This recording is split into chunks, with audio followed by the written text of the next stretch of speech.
La semiología del sistema nervioso permite, a través de un examen minucioso del paciente, lograr un diagnóstico topográfico de lesión y a través de los exámenes complementarios poder identificarla y arribar así a su etiología.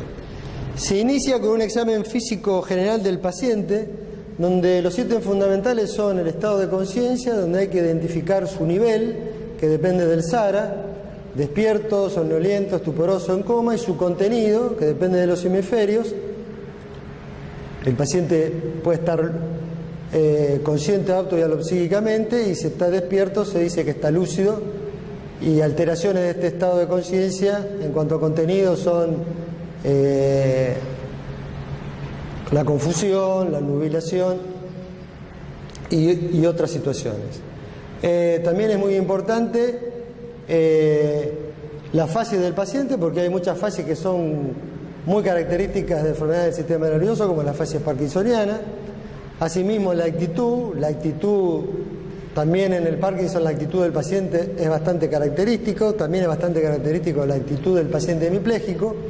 Y por último, la marcha que permite también identificar con cierta especificidad la localización de la lesión de acuerdo al trastorno presente en el paciente.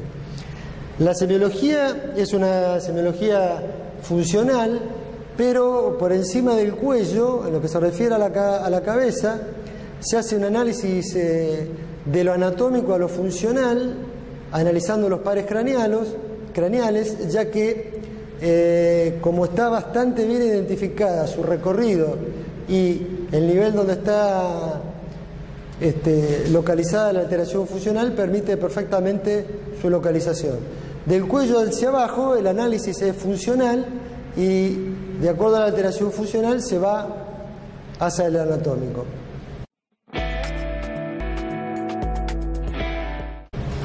Los pares craneales se inicia por el par número 1, que es el nervio olfatorio, que es un nervio sensorial. Siempre la anamnesis es importante en lo que se refiere a alteraciones en el nivel del olfato, y el examen semiológico específico se hace pidiéndole al paciente que cierre los ojos, se ocluye una narina y se analiza la olfacción por cada narina independientemente, acercando a la misma alguna sustancia que sea bien característica y fácil de identificar, por ejemplo el olor a vainilla o el olor a chocolate. De acuerdo a las percepciones del paciente, uno podrá identificar la alteración persistente, hablándose de hiposmia o anosmia, etc. El segundo par craneal también es sensorial, que es el nervio óptico, comprende el análisis de 4 funciones. La agudeza visual, el campo visual, la visión de los colores y el fondo de ojo. La agudeza visual se examina de lejos y de cerca. Se utilizan optotipos, que son letras o dibujos que se colocan a una distancia predeterminada en 10 líneas, y el paciente, de acuerdo a la cantidad de líneas que tenga, se dice que la visión es 3/10, 8/10. Los optotipos de Snellen son los más conocidos. Si el paciente no visualiza ninguna letra o figura, se dice que tiene una visión bulto, y si no visualiza tampoco ningún bulto, se explora si tiene una visión luz, y si tampoco ve una luz frente a sus ojos, se indica que el paciente tiene amaurosis o ausencia de visión. La visión de cerca también se analiza con optotipos. Los más conocidos de lejos son los de Snellen y de cerca son los de Jagger, se colocan a 30 centímetros. La mayoría tiene un tamaño de letra tipo periódico, y esto permite analizar las dos grandes alteraciones o vicios de la refracción, que son la miopía para la visión de lejos y la hipermetropía para la visión de cerca. La visión de los colores se analiza mostrándole unas tablas donde hay números dibujados en distintos colores, y de acuerdo al trastorno de la visión que tenga el paciente o discromatopsia, verá un número distinto al que se le presenta frente a los ojos. El análisis del campo visual que se realiza en el consultorio es un campo visual orientador, ya que hoy se cuenta con la campimetría computarizada, pero permite detectar algunas alteraciones más o menos significativas. La exploración del campo visual por confrontación en la clínica neurológica se realiza de la siguiente manera. El médico enfrenta al paciente a unos 50 centímetros de distancia y le indica que ocluya su ojo derecho, por favor. El médico ocluye el ojo opuesto, en este caso mi ojo izquierdo, y se va a proceder a explorar el campo visual del ojo izquierdo del paciente, confrontándolo con el campo visual del examinador, que se supone que es normal. Para eso se le indica al paciente que mire fijo a mi ojo, no mueva la cabeza, no mueva el cuello y no mueva el globo ocular. Y trate de ver cuando la punta de mi dedo comienza a ser visible, explorando los 4 cuadrantes.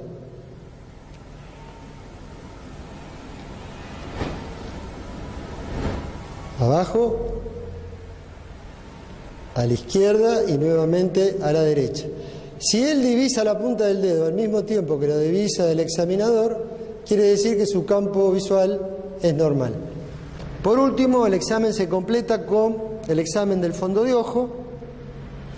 En general, en el consultorio se hace sin dilatación. En caso de necesidad, se puede dilatar la pupila.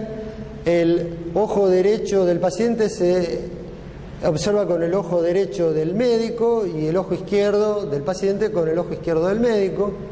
En este caso, la mano izquierda, que queda libre para observar el ojo derecho, se coloca en la cabeza para que el paciente no tire la cabeza hacia atrás, y el dedo derecho se utiliza para elevar el párpado superior y evitar que el paciente ocluya la luz parpadeando. Se le indica que deje el globo ocular quieto, mirando hacia lo lejos y no mirando la luz. Inicialmente la luz se dirige hacia el campo interno, tratando de localizar la papila, que es un disco blanquecino por donde entran y salen los vasos de la retina, y a partir de la papila después se recorre toda la retina. De esta manera se concluye el examen del segundo par o nervio óptico. El tercer y cuarto y sexto par se analizan en conjunto. Son nervios motores que dan la motilidad ocular extrínseca, y el tercer par, el motor ocular común, da la motilidad ocular intrínseca, ya que lleva fibras parasimpáticas. También tiene fibras, aparte de motoras y parasimpáticas, sensoriales y sensitivas, pero que no se analizan en profundidad.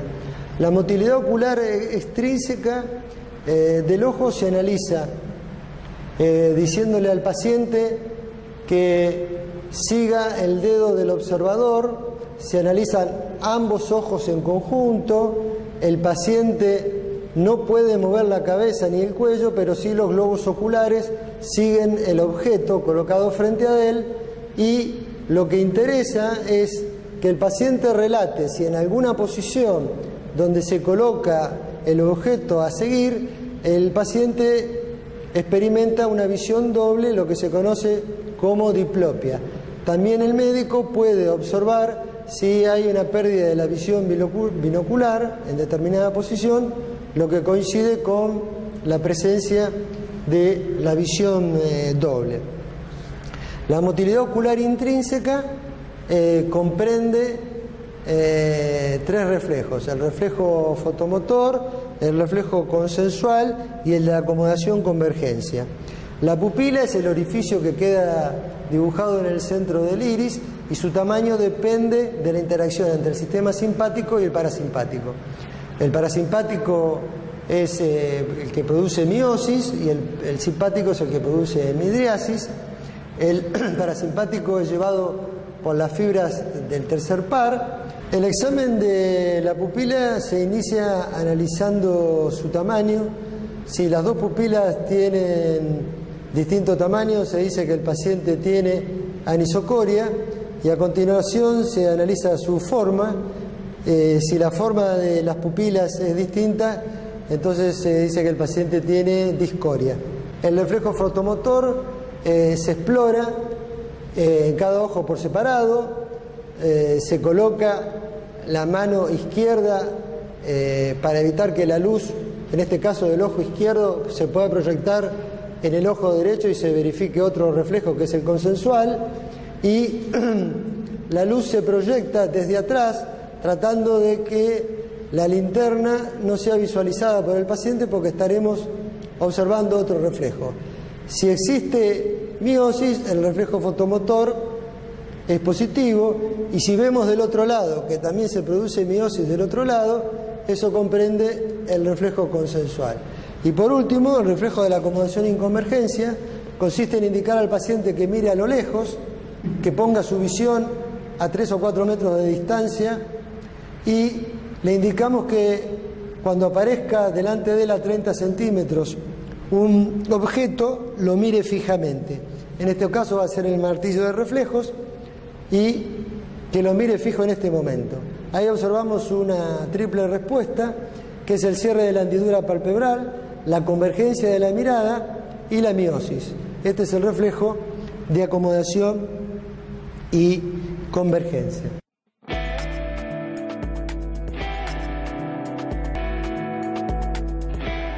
El quinto par craneano tiene una rama sensitiva y una rama motora. La rama sensitiva es la que da la sensibilidad a toda la cara, y la rama motora es la que inerva a los músculos de la masticación. La sensibilidad que se explora es la sensibilidad termoalgésica. Se explora de dos maneras: o a través de la exploración de las ramas periféricas, la rama oftálmica, maxilar superior y maxilar inferior, o una exploración a nivel central, donde lo más rostral termina siendo lo más proximal y lo más caudal termina siendo lo más distal en el tronco del encéfalo, ya que el núcleo sensitivo del trigémino es muy largo. Siempre se explora de manera asimétrica. Exploramos la sensibilidad térmica protopática diciéndole al paciente que cierre los ojos, que identifique este estímulo como que lo estamos tocando, e identifique este otro que es punzante como que lo estamos pinchando. Entonces tocamos 2 o 3 veces y le preguntamos al paciente si lo puede identificar. Él dirá que sí o que no y que el estímulo es tocar, y hacemos lo mismo del lado contralateral, para la rama maxilar superior, para la rama maxilar inferior, siempre de un lado y del otro. Si exploramos el tronco del encéfalo, lo hacemos en catáfilas de cebolla o en escarapela, yendo de alrededor de los labios, que es lo más superior, y así alejándonos de la boca en sentido concéntrico hasta llegar hasta el cuero cabelludo, que es lo más caudal en el tronco del encéfalo. La motilidad comprende una motilidad estática y dinámica, que es la motilidad estática es el tono y el trofismo muscular. Se investiga por inspección de los músculos masticatorios, sobre todo el maceterino. Es bastante común observar un tono aumentado en los músculos maceterinos en los casos de bruxismo. Y la motilidad dinámica o activa comprende la fuerza muscular o motilidad voluntaria, y la motilidad involuntaria o motilidad refleja. La fuerza muscular se explora diciéndole al paciente que abra la boca, y nosotros nos oponemos al movimiento, o que la cierre y nos oponemos a ese movimiento, y que haga movimientos de deducción con la mandíbula hacia un lado y otro. Nosotros realizamos movimientos de oposición para poder valorar la fuerza de los músculos masticatorios. Los reflejos, el trigémino, al ser el nervio que le da la sensibilidad a la cara, es la aferencia de todos los reflejos que se pueden explorar en la cara. Los reflejos se dividen en superficiales y profundos. Los reflejos profundos son los reflejos donde el estímulo se encuentra de manera profunda, valga la redundancia, y se exploran con el martillo de reflejo. Y los reflejos superficiales exploran tocando. Los reflejos superficiales tenemos el reflejo corneano, que tiene una vía corneopalpebral, que tiene una vía trigémino facial. Se le dice al paciente que abra el ojo lo más grande que pueda y se estimula con una torunda de algodón. La córnea también se puede estimular la conjuntiva, en ese caso el reflejo conjuntivo palpebral y tiene el mismo significado, y la respuesta es el cierre del globo ocular a través del orbicular de los párpados, con participación de los párpados superior e inferior. Este es el reflejo muy importante en el paciente en coma, ya que su indemnidad indica que el tronco encefálico está sano. Los reflejos profundos comprenden el reflejo nasopalpebral y el reflejo superciliar. Para el nasopalpebral se estimula en la línea media sin que el paciente vea el martillo de reflejos, y la respuesta es el cierre bilateral del orbicular de los párpados. El superciliar es lo mismo, pero percutiendo sobre la ceja de ambos arcos superciliares, y la respuesta también es el cierre orbicular de los párpados. Por último, el reflejo profundo que se explora es el reflejo maceterino, en donde la vía es trigémino-trigeminal, ya que la información y la respuesta está dada por el nervio trigémino, y este es uno de los reflejos más importantes de la neurología, ya que en caso de la presencia de un déficit motor, paresia o parálisis, la presencia de un reflejo maceterino con características cloniformes está indicando que la lesión siempre va a estar por encima del agujero occipital.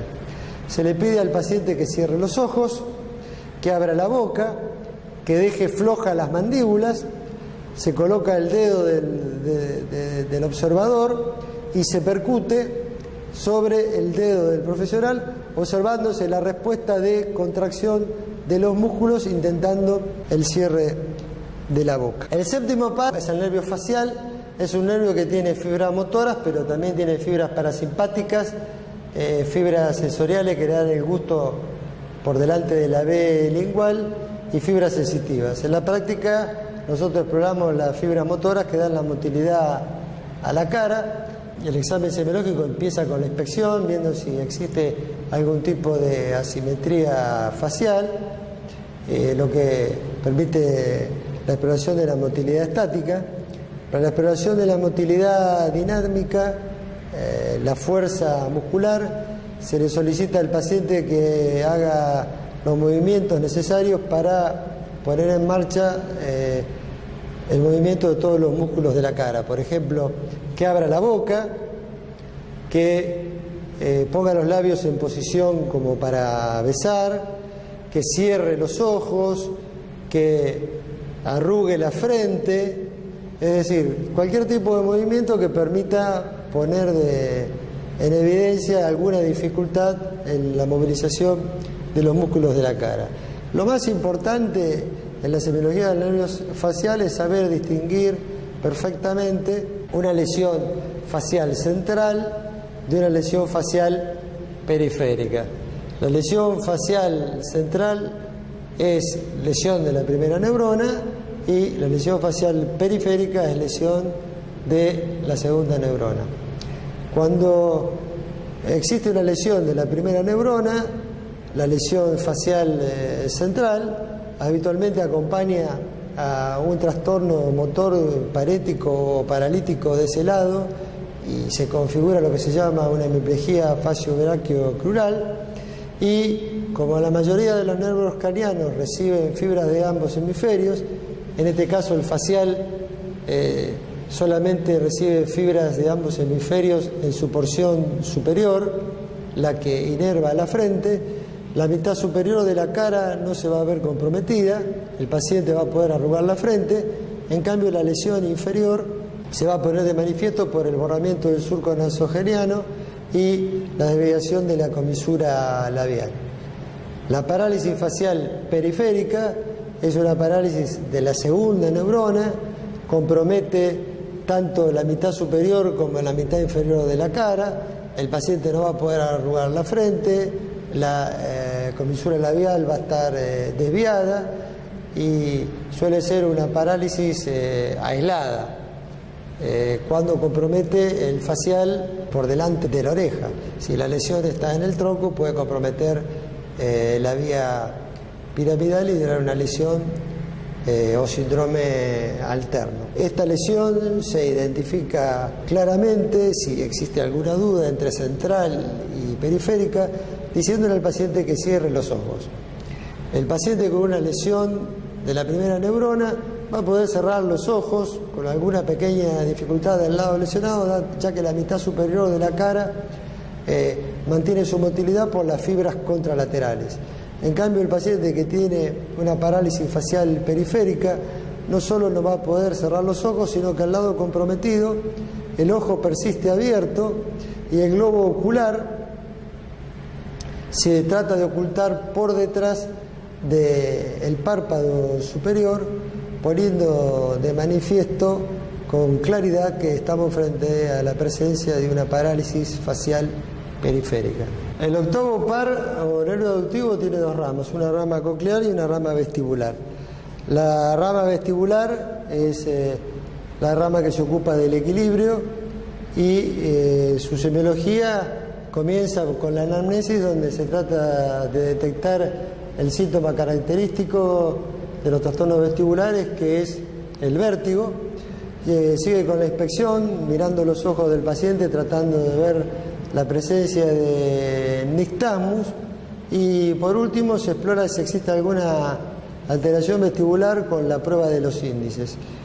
Se le indica al paciente que con sus índices toque los índices del observador, baje, vuelva a tocarlos, baje y vuelva a tocarlos, que lo haga permanentemente, de manera continua.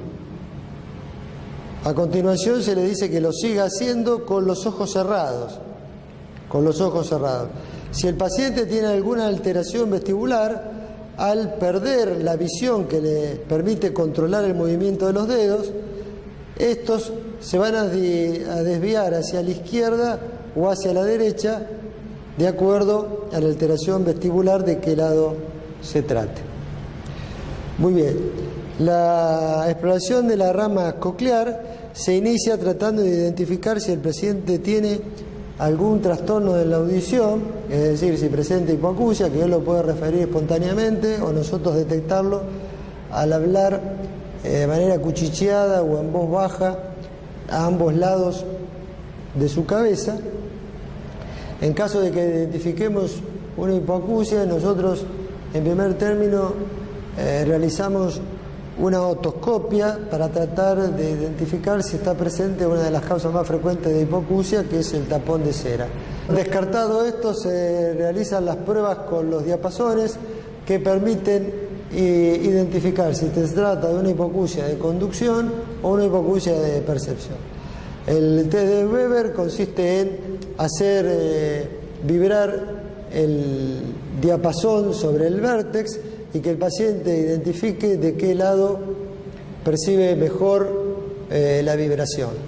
La prueba de Ring consiste en colocar el diapasón sobre la apófisis mastoidea y cuando el paciente deja de percibir la vibración, se pasa al oído para ver si percibe el sonido o si no lo percibe. Y por último, la prueba de Swabatch. El diapasón se coloca vibrando sobre la apófisis mastoide y se trata de cronometrar cuánto tiempo lo escucha el paciente, si este tiempo está acortado o si este tiempo está alargado. De acuerdo al resultado de estas tres pruebas, nosotros podemos llegar a identificar si se trata de un trastorno de conducción o un trastorno de percepción en el caso de la hipoacusia. El noveno par y el décimo par, nervio glosofaríngeo y neumogástrico, se exploran en conjunto. Son nervios que llevan fibras motoras y también llevan fibras parasimpáticas. Se encargan en su conjunto de la inervación del istmo de las fauces y el nervio neumogástrico a través de su rama recurrente de la inervación de las cuerdas vocales. Se exploran a través de la exploración de la voz, diciéndole al paciente que diga A y hable directamente, tratando de identificar si existe una voz bitonal. En caso de darse esta situación, el paso siguiente es realizar una laringoscopia indirecta.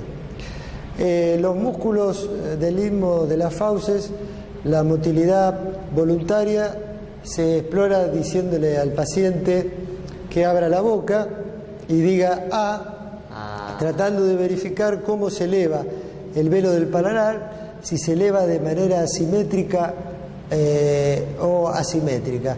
El examen se complementa con la exploración de los reflejos palatino y faringio, que la respuesta está dada en conjunto tanto por el glosofaringio como por el neumogástrico.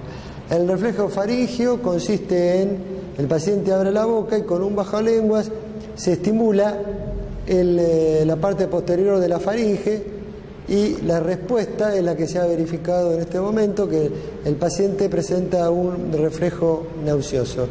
Y el reflejo palatino es tocar de manera unilateral el velo del paladar y comprobar cómo el mismo se eleva al generar su contracción por el estímulo aplicado. El 11 par craneano es el nervio espinal, es un nervio exclusivamente motor que inerva al trapecio y al esternocleidomastoideo. El esternocleidomastoideo es el responsable de la flexión y de la rotación de la cabeza. La motilidad se explora a través de la inspección, explorando el tono y el trofismo muscular y viendo si existe alguna asimetría en el cuello, y la motilidad dinámica diciéndole que haga fuerza para flexionar la cabeza oponiéndose a este movimiento, o que haga fuerza contra la mano para tratar de lateralizar la cabeza oponiéndose a este movimiento. El trapecio se explora diciéndole al paciente que eleve los hombros y oponiéndose con ambas manos a este movimiento que permite explorar la fuerza muscular en el trapecio y diferenciar una lesión de un lado con respecto a la indemnidad del otro. El 12 par es el nervio hipogloso mayor y es el nervio que le da la motilidad a la lengua. El examen de la lengua consiste básicamente en decirle al paciente que abra la boca y saque la lengua. La inspección es muy importante porque la inspección permite diferenciar una lesión de primera a segunda neurona. Este es un dato relevante porque la lesión de la segunda neurona está hablando de una lesión en el tronco a nivel del bulbo, con la gravedad que eso significa, y se va a poner de manifiesto porque existe hemiatrofia lingual. Y al mismo tiempo, si prestamos atención, se puede ver sobre la superficie de la lengua la presencia de fasciculaciones que son como unas reptaciones que van por encima de la superficie, lo que también identifica a la segunda neurona motora. El tono y el trofismo muscular se exploran con la palpación, colocándose el observador un guante, y por último la motilidad voluntaria, diciéndole al paciente que con la boca cerrada haga fuerza sobre los dedos del observador de un lado y de otro, tratando de evaluar la fuerza que hace la lengua. Con la boca abierta se observa claramente si la lengua sale en la línea media o se desvía hacia la derecha o se desvía hacia la izquierda, lo que permite hacer el diagnóstico topográfico de lesión según la lesión sea de segunda neurona o de primera neurona motora. Pasiva o estática y una motilidad activa o dinámica. La motilidad pasiva o estática se refiere específicamente al trofismo y el tono muscular. El trofismo se explora por inspección, viendo masas musculares simétricas a ambos lados del cuerpo, tratando de ver diferencias de volumen que pondrán de manifiesto la atrofia muscular, y después confirmando la impresión visual con la palpación, tratando de identificar diferentes volúmenes musculares. El tono muscular, como corresponde a la motilidad pasiva o estática, se explora con movimientos de pasividad. Tradicionalmente realizamos un movimiento en los miembros superiores, que es la prueba muñeca-hombro, en la cual la muñeca nunca puede llegar a tocar el hombro, ya que el tono muscular de los músculos antagonistas impide que este movimiento se complete. Para los miembros inferiores, la evaluación del tono muscular con la prueba talón isquiot, en donde se verifica que el talón nunca termina tocando el glúteo. Las alteraciones posibles en la evaluación del tono muscular se refieren al aumento del tono o hipertonía, con las dos manifestaciones básicas que son la espasticidad o contractura, que corresponde a la primera neurona. Es una resistencia inicial al movimiento y después se facilita rápidamente. Y la rigidez, que corresponde a la lesión del sistema extrapiramidal, fundamentalmente el síndrome parkinsoniano, en donde encontramos el fenómeno de la rueda dentada, que al flexionar el brazo se va desplazando como si fuera una rueda dentada. La motilidad activa voluntaria comprende la exploración de la fuerza muscular. En los miembros superiores, de manera rudimentaria, se explora la fuerza muscular con la maniobra de Mingazzini. Se le dice al paciente que extienda los brazos, cierre los ojos y los mantenga elevados. Podemos verificar que del lado de la lesión puede existir caída de alguno de los miembros superiores. Algunos prefieren hacerlos con las palmas hacia arriba, donde dicen que la prueba tiene mayor sensibilidad y especificidad. Para la evaluación de la fuerza muscular en los miembros inferiores también se realiza la prueba de Mingazzini, que consiste en que elevar los dos miembros inferiores del paciente, que estén separados, es mejor cierto grado de flexión para que el paciente no tenga que hacer tanta fuerza con los músculos abdominales.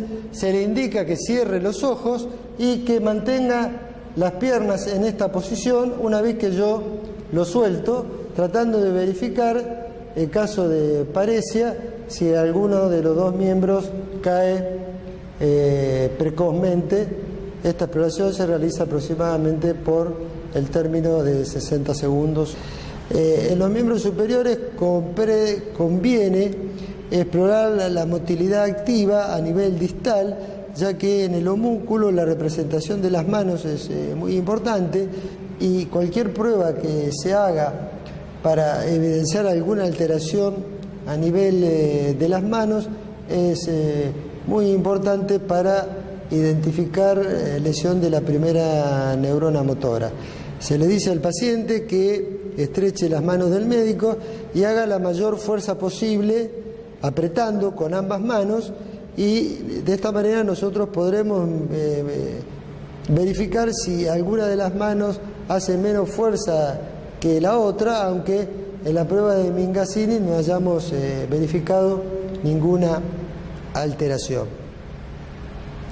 La motilidad activa involuntaria comprende básicamente la motilidad refleja y la motilidad automática asociada. La motilidad automática asociada se refiere fundamentalmente a los movimientos que son automáticos y asociados al movimiento voluntario, como el balanceo de los brazos.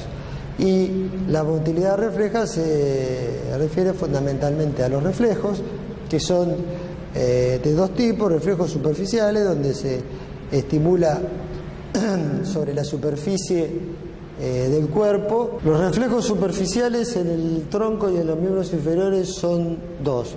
A nivel del tronco, los reflejos cutáneo abdominales. Con un instrumento romo ligeramente punzante se estimula de afuera hacia adentro la superficie del hemiabdomen, tanto derecho como izquierdo, por encima del ombligo, a nivel del ombligo y por debajo del ombligo, que corresponden a las ramas dorsales 7, 9 y 11. La respuesta es la que se verifica en este momento, que es la contracción del hemiabdomen estimulado. En el caso de la lesión de la primera neurona motora, este es otro signo de déficit, que es la anulación de los reflejos cutáneos abdominales. En los miembros inferiores se explora el reflejo plantar. El reflejo plantar, el reflejo superficial, se explora estimulando con un instrumento romo ligeramente punzante el borde externo del pie hasta la raíz del dedo gordo o mayor. Y se verifica este reflejo que hemos visto, que es la flexión de los dedos del pie. En el caso de lesión de la primera neurona motora, se encuentra una respuesta inversa a la verificada recientemente, que es la extensión del dedo gordo del pie y los otros dedos o su apertura. A esto se lo conoce como signo de Babinski y tiene una especificidad muy alta, cercana al 100%, para el diagnóstico de lesión de la primera neurona motora de la vía piramidal.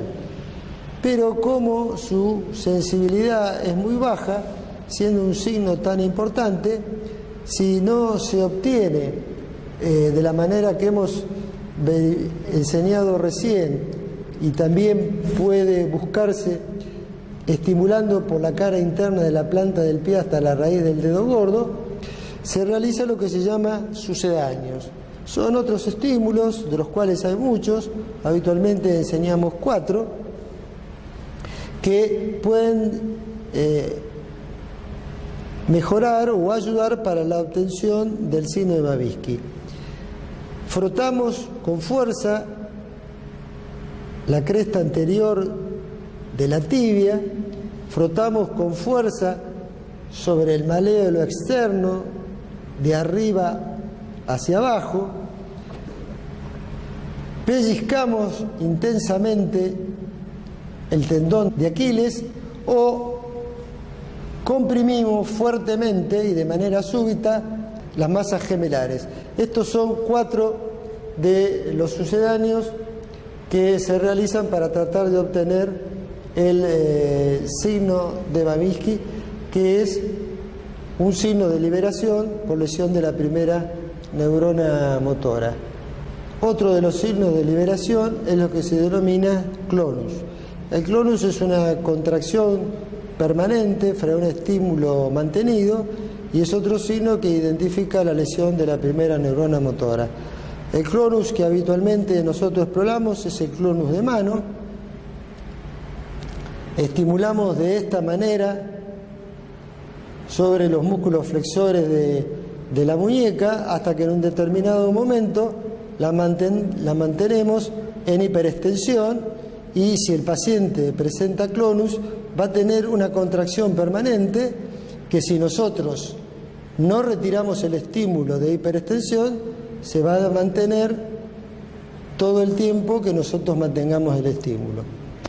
El otro clonus que exploramos es el clonus de rótula, que consiste en tomar la rótula con nuestra mano y estimular de esta manera sobre el cuádriceps para provocar la respuesta de contracción permanente, hasta que en un determinado momento mantenemos a la rótula en hiperextensión, y si el paciente presenta clonus se va a observar este movimiento mientras que nosotros mantengamos permanentemente el estímulo de extensión sobre el tendón del cuádriceps.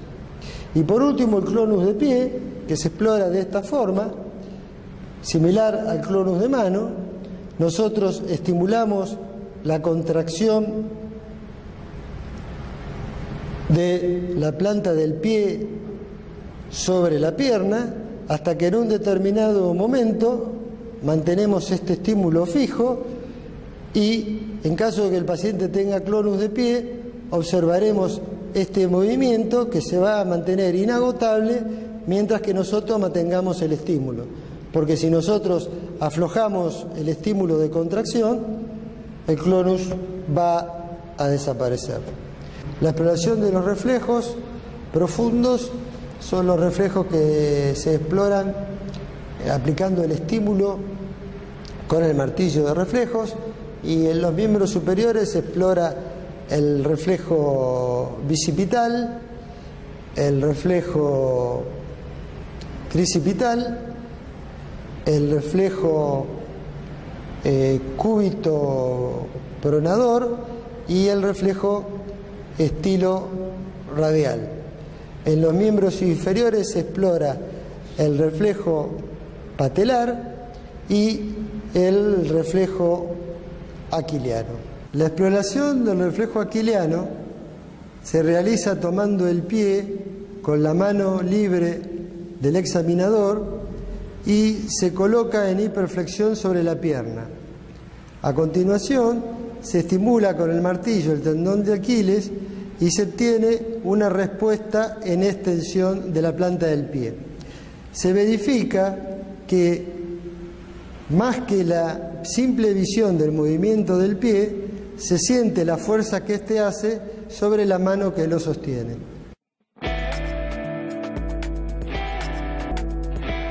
La exploración de la sensibilidad comprende la sensibilidad superficial y la sensibilidad profunda.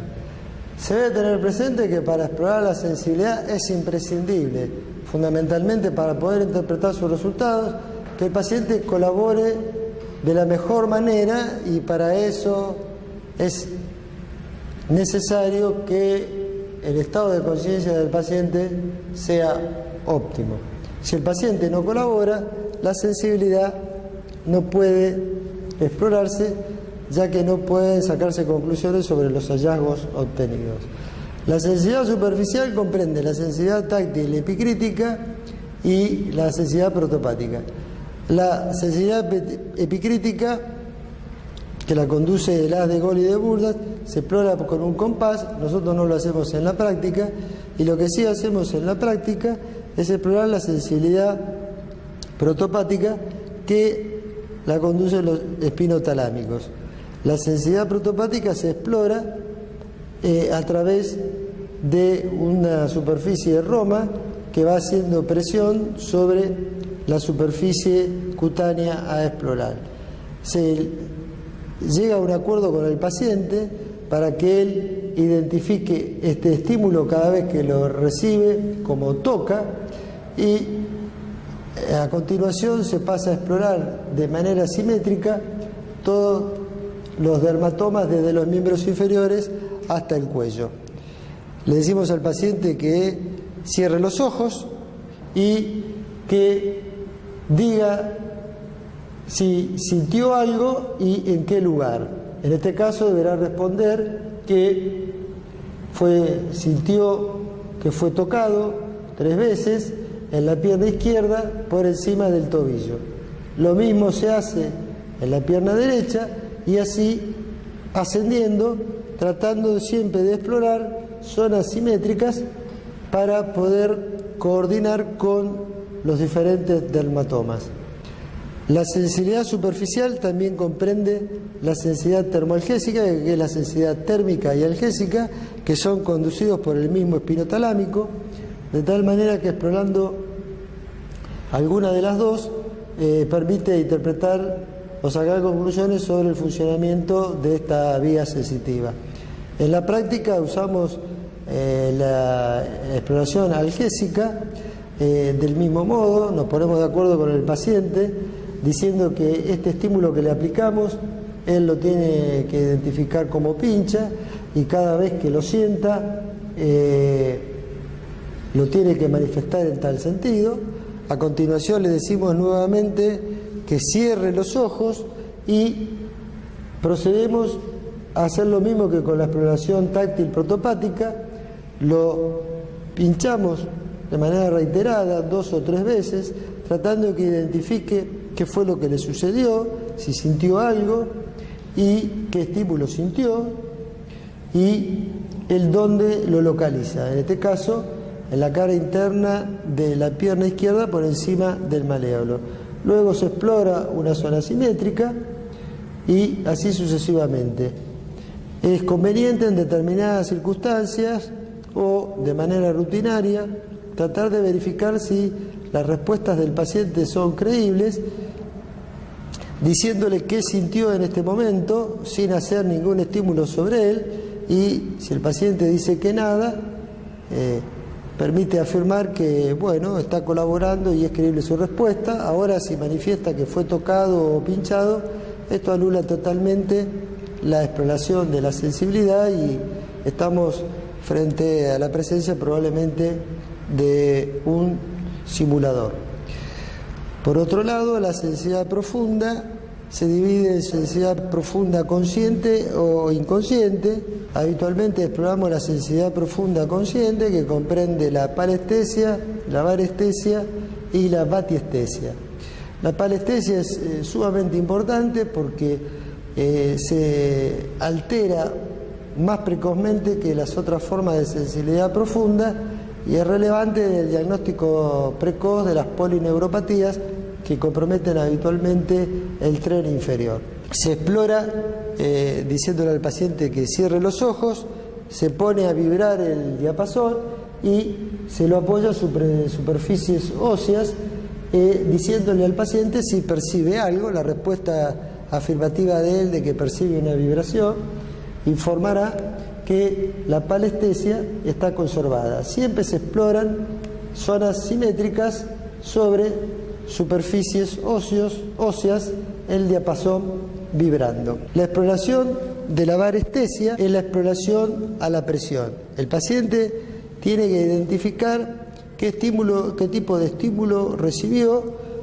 porque esta es la exploración de la vía sensitiva, y no reconocer si el estímulo es mayor o menor de un lado, porque eso ya implicaría un reconocimiento y estamos explorando otra función que es la anoxia, que es una función cerebral superior. En tal sentido, nosotros aplicamos una presión sobre la planta del pie y el paciente tendrá que decir sobre la planta del pie derecho: me están apretando o me están oprimiendo.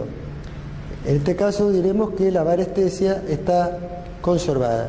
La exploración de la batiestesia comprende el sentido de movimiento o kinestesia y el sentido de posición o estatoestesia.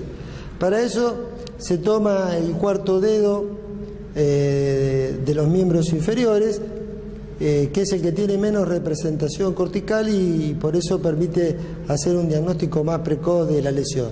Se lo toma por los costados y el paciente, siempre con los ojos cerrados, le decimos que preste atención al movimiento que le estamos imprimiendo al dedo, hasta que en un determinado momento lo dejamos fijo en una posición y le pedimos al paciente que identifique en qué posición hemos colocado el dedo.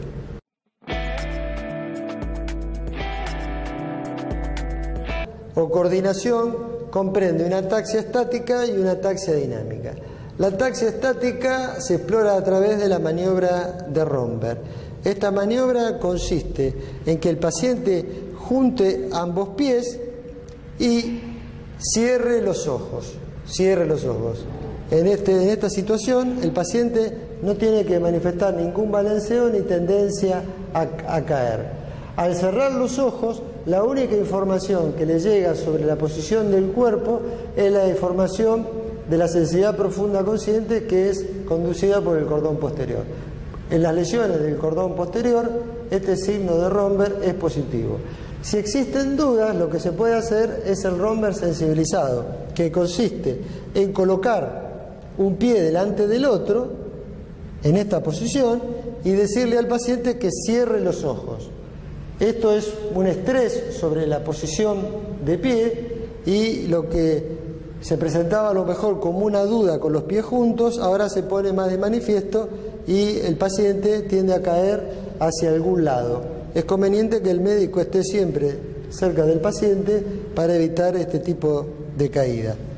Le decimos que vuelva a juntar nuevamente los pies y puede ocurrir lo que se conoce como romber laberíntico, que en realidad no es un romber, sino que el paciente al juntar los pies tiende a caer, pero exclusivamente en sentido lateral, hacia un lado y hacia otro, por alteración de los laberintos, no en cualquier posición, como sería en los casos de la falta de información del cordón posterior.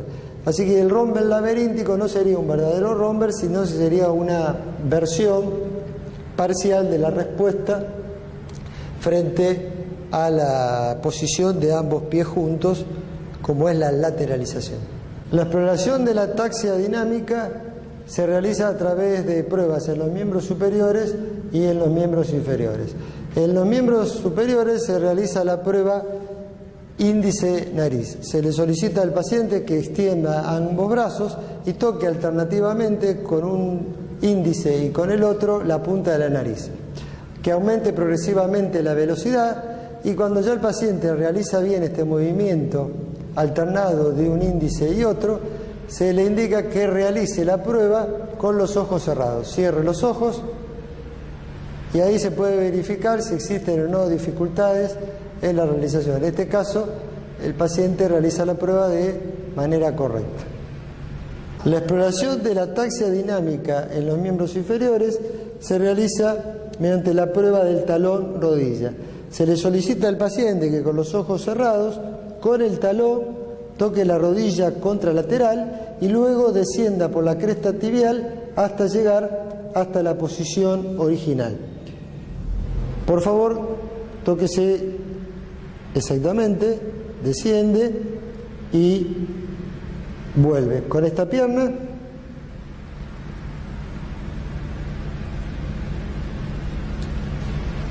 de esta manera, las maniobras han sido realizadas correctamente, podemos descartar que haya ataxia en los miembros inferiores.